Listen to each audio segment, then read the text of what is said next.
ज्योतिबा फूले का समाज, ज्योतिबा फूले का समाज, अगर ज्योतिबा फूले, राष्ट्रपिता ज्योतिबा फूले को पढ़ ले तो समस्या का समाधान हो जाएगा। परंतु अनुसूचित जाति के लोग जो बेकार लेबर हैं, जो हर जगह झंडा और डंडा उठा के चल देते हैं और बहुजन मूवमेंट का जो ठेकेदारी आज करते हैं, उससे जो है बहुजन मिशन मूवमेंट को नुकसान हो रहा है। ये कोई यूनिलैटरल कॉन्टैक्ट नहीं है कि 85-15 की लड़ाई है। अब भैया 85-15 की लड़ाई मिथक मत बनाओ। अगर ओबीसी शेड्यूल कास्ट का साथ देगा तभी शेड्यूल कास्ट को ओबीसी का साथ देना है। ये कोई ठेकेदारी शेड्यूल कास्ट की नहीं है कि पूरे बहुजन आंदोलन के नाम पे अपनी बेटियों का रेप कराता रहे, हमारा रिजर्वेशन कहलाता रहे, हमारे ऊपर मुकदमे झेलते रहे और हम सिर्फ बर्बाद होते रहे। हमारा बनेगा आईएएस, मेरा बच्चा बनेगा आईएएस, लेकिन जो निकम्मे नालायक लोग हैं वो भीड़ जरूर आनी चाहिए। तो मंच के जो नेता हैं, मैं सबसे एक सवाल पूछ लेता हूं, घर में से कितनी महिलाएं और कितने बच्चे आपके हैं? आप ये देखिए, अपने बच्चों को तो पढ़ाएंगे इंग्लिश मीडियम और यहाँ खिलाएंगे समोसे, तो ऐसा आंदोलन भी नहीं चलाना। अगर आपको लगता है कि बेकार है तो बेकार आंदोलन नहीं होगा।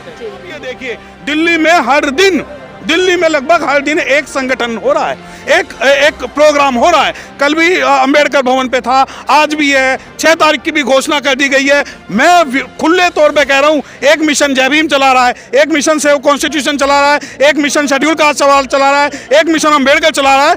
10 आदमी जो अपनी खिचड़ी बना रहे हैं ना, समाज को इससे कोई भी फायदा नहीं होगा, बल्कि समाज जो बिखरेगा वो इतना बुरे रूप से बिखरेगा जितना पिछले 70 सालों में नहीं बिखरा। अगर समाज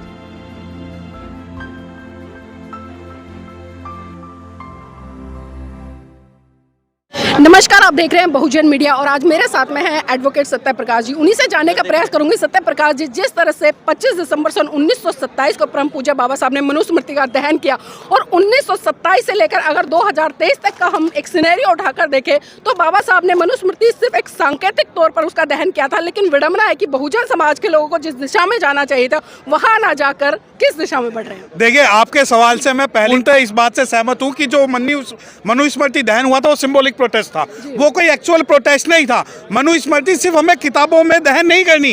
क्या फायदा आप मंच पे बैठ के तो आप भाषण दे दो 4 घंटे का और घर पे जाके कुछ पूछने लग जाओ, तो ऐसा मनुस्मृति दहन नहीं चाहिए। सिंबॉलिक जलन में, सिंबॉलिक प्रोटेस्ट के अंदर और एक्चुअल प्रोटेस्ट के अंदर ये चाहिए कि आपको समाज की रूपरेखा तैयार करनी है। मनुस्मृति दहन सिर्फ इस वजह से नहीं करना कि ढोल गवार शुद्ध पशुनारी ये सब ताड़न के अधिकारी, संविधान की जय सिर्फ इस वजह से नहीं करनी क्योंकि बाबा साहब ने लिखा है।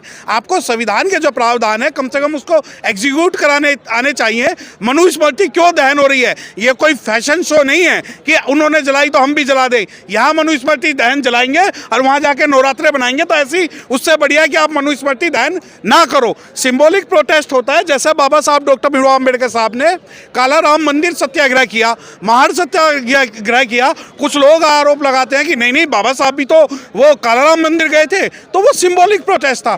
बाबा साहब डॉक्टर भीमराव अम्बेडकर ने कई एग्जाम्पल ऐसे क्रिएट किए जिनको हम सिंबॉलिक प्रोटेस्ट कहना चाहते हैं, लेकिन वो बाबा साहब ये नहीं चाहते थे कि आप समाज की सारी एनर्जी सिर्फ मनुस्मृति दहन में झोंक दो। अगर आप 1927 से 2023 तक की बात करते हैं तो मनुस्मृति दहन से ज़्यादा हमें ये एहसास होना चाहिए कि बहुजन समाज को आज किस बात की ज़रूरत है। अगर मेरे पास ऑप्शन हो कि मैं मनुस्मृति दहन करूं और अपनी सरकार बनाऊं, तो मैं अपना 90% जो काम है अपनी सरकार बनाने के लिए करूंगा, मनुस्मृति दहन के लिए नहीं करूंगा। सिंबॉलिक प्रोटेस्ट है, हमारा विरोध था, हमारा विरोध है, हमारा विरोध रहेगा। तथा कथित अंबेडकराइट लोग 22 प्रतिज्ञाओं की फोटो भी लगाते हैं, मंच पे भी बोलते हैं, परंतु घर में जाके फिर वो उनके गले में तीजा वो ताबीज और माथे पे टिक्का और वो सारी चीज मिल जाएगी। तो ना तो हमें ऐसी 22 प्रतिज्ञाओं के पोस्टर की जरूरत है और ना ही मनुस्मृति दहन की जरूरत है। मनुस्मृति को द्वारा जीवित किया जा रहा है इस प्रकार? नहीं, आप बिल्कुल, मनुस्मृति तो उनके दिमाग में है ना। जो बाबा इनके समाज को गाली देते हैं, जो लोग इनके संविधान को कोसते हैं, ये उनकी गोदी में जाके बैठ जाते हैं। तो ये तो मनुस्मृति का जो है वर्तमान रूप है, जो ज्यादा खतरनाक है। मनु ने तो ये लिख दिया था कि आप अगर श्लोक बोलोगे तो जबान काट दी जाएगी, सुनोगे तो तेल डाल दिए जाएंगे। इन्होंने तो ये लिख दिया कि आप रिजर्वेशन आपके खत्म हो जाएंगे, अधिकार आपके खत्म हो जाएंगे, हुकूक आपके खत्म हो जाएंगे, आपकी लड़कियों को मार दिया जाएगा, SC/ST एक्ट दर्ज नहीं होगा। और हम लोग जो है सिंबॉलिक प्रोटेस्ट के नाम पर ना तो रियल लड़ाई में सामने आएंगे, सिर्फ और सिर्फ ये पोस्टरबाजी और ये विरोध प्रदर्शन करेंगे। जी, जिस तरह से हम देख रहे हैं और खासकर पढ़ा भी है कि जो राष्ट्रपिता ज्योतिबा फूले जी थे, उन्होंने पहली बार मनुस्मृति का खुलकर विरोध किया और उन्होंने ब्राह्मणवाद के खिलाफ एक जंग छेड़ी। लेकिन आज बहुजन समाज के लोग जो एक सांस्कृतिक परिवर्तन है उसकी तरफ ना बढ़कर बल्कि कहीं ना कहीं बहुत सारी चीजों में लग जाते हैं। तो क्या लगता है ऐसे तरीके से बाबा साहब की परिकल्पना थी उसको साकार किया जा सकता है? देखिए, मैं एक कंट्रोवर्शियल स्टेटमेंट नीलम जी आपके चैनल के माध्यम से दे रहा हूं कि अगर ज्योतिबा फूले का समाज अगर ज्योतिबा फूले राष्ट्रपिता ज्योतिबा फूले को पढ़ ले तो समस्या का समाधान हो जाएगा। परंतु अनुसूचित जाति के लोग जो बेकार लेबर हैं, जो हर जगह झंडा और डंडा उठा के चल देते हैं और बहुजन मूवमेंट का जो ठेकेदारी आज करते हैं, उससे जो है बहुजन मिशन मूवमेंट को नुकसान हो रहा है।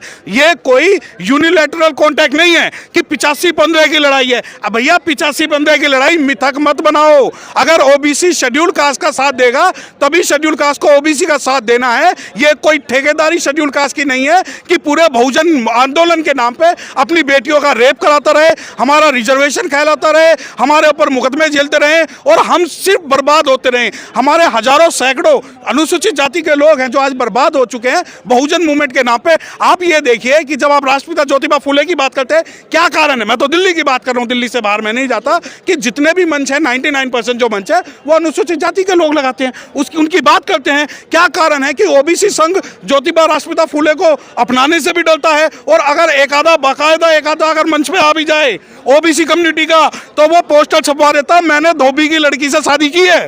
जी। समझते हैं? तो एक जब वो ओबीसी समाज का व्यक्ति ही जो ढोल गवार शूद्र बसु नारी की जो संकल्पना है उसको आगे बढ़ा, तो ऐसा जो बहुजन जो संकल्पना है उसको समझने की जरूरत है। वकील साहब, तमाम नेता धर्म की तरफ बढ़ रहे हैं, सांस्कृतिक परिवर्तन की बात करें, लेकिन जब अगर हम टाइटल की बात करें तो आज भी अपने नाम के पीछे टाइटल लेकर घूम रहे हैं। तो जो बाबा साहब कहते थे कि अपने नाम के पीछे बोध लगा लीजिए सारी समस्याओं का समाधान हो जाए, लेकिन आज जो टाइटल ढो रहे, क्या वो भारत को बोध में कर पाएंगे? देखिए, मैं आपको एक बात बताऊं, मैं व्यक्तिगत रूप से एक बात कह देता हूं कि जो टाइटल का चलन है उत्तर भारत ही नहीं बल्कि गैर उत्तर भारत में भी है। जब आप महाराष्ट्र में जाएंगे तो महाराष्ट्र में जो अनुसूचित जाति के लोग हैं वो बहुत प्राउड फील करते हैं अपने सरनेम को लेके कि हम फलाना है, हम ढिमकाना है। जब हम उत्तर भारत में आते हैं तो उत्तर भारत में भी यही कामोबेश अब यही स्थिति है। और जो समाज बाबा साहब के नाम पर एक होना था, पहले तो वो जातियों के नाम पर अलग हो गया, फिर अनुसूचित जाति के नाम पर अलग हो गया, फिर वो सरनेम के नाम पर अलग हो गया, फिर वो गोत्र के नाम पर अलग हो गया, फिर वो सब कास्ट के नाम पर अलग हो गया, फिर वो बैकवर्ड के नाम पे अलग हो गया,